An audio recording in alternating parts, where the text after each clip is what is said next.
ನೋಡ್ರಿ, ಕಳೆವು ಮಳೆರಾಯ ಹೊರಪು ಕೊಟ್ಟಾನ. ಹಿಂಗಾಗಿ ಮಕ್ಕಳು ಸಾಲಿಲ್ಲ, ಸಾಲಿ ಇನ್ನೊಂದು ವಾರದಾಗ ಶುರು ಆಗ್ಬೋದು. ಹಿಂಗಾಗಿ ಅವ್ರನ್ನೂ ಕರ್ಕೊಂಬಂದಿನಿ. ಯಾಕಂದ್ರೆ ಭೂಮಿ ತಾಯಿಗೆ ದುಡಿಬೇಕು ಎಲ್ಲರೂ. ಯಾಕಂದ್ರೆ ಈ ಕಾಲದಾಗ ವಿದ್ಯೆನೂ ಬೇಕು, ಆಮೇಲೆ ಭೂಮಿ ದುಡಿಯೋದು ಕಲಿಬೇಕು. ನೌಕರಿ ಏನು ಬೇಕಾಗಿಲ್ಲ ನಮ್ಮ ಮಕ್ಕಳಿಗೆ. ಮಣ್ಣಿಂದ ಒಂದು ಭೂಮಿ ಮೇಲೆ ದುಡ್ಕೊಂಡು ಹೋದ್ರೆ ಸಾಕು, ರೈತರ ಮಕ್ಕಳಾದ್ರೆ ಸಾಕು. ಆಮೇಲೆ ವಿದ್ಯೆ ಬೇಕು ಈಗಿನ ಕಾಲದಾಗ. ನಮಗೆಲ್ಲ ಅಕ್ಷರ ವಿದ್ಯೆ ಇಲ್ಲ, ಎಬ್ಬಟ್ಟು.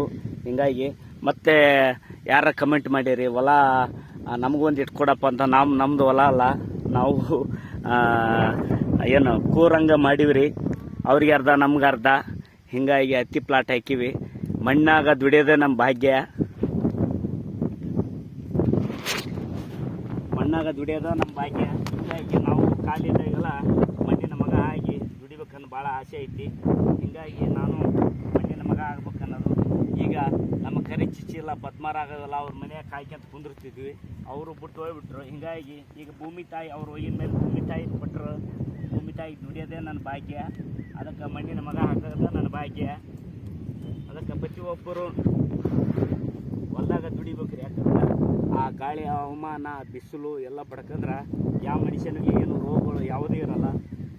ಏನೋ ಒಂದು ಮಣ್ಣಾಗ ದುಡಿಯೋದು ಖುಷಿ ಆಗುತ್ತೆ. ಮಣ್ಣಾಗ ದುಡಿಬೇಕು ಅನ್ನೋದು. ಹೊಲ ಇಲ್ಲ ರೀ, ಮತ್ತು ಹೊಲ ಇಲ್ಲ. ಏನೋ ಭೂಮಿ ತಾಯಿನ ಯಾವ್ದು ಶಾಶ್ವತ ಅಲ್ಲ, ಯಾರು ಶಾಶ್ವತ ಅಲ್ಲ, ಯಾವುದು ಶಾಶ್ವತ ಅಲ್ಲ. ಸಾಕು ಈ ದುಡಿಮೆ ಕೊಟ್ಟಾರಲ್ಲ, ಅದಕ್ಕಿಂತ ಭಾಗ್ಯ ನನಗೇನು ಬೇಕಾಗಿಲ್ಲ.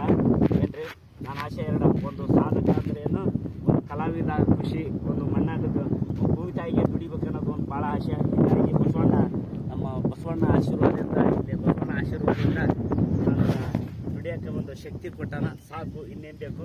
ಜೈ ಮಣ್ಣಿನ ಮಗ.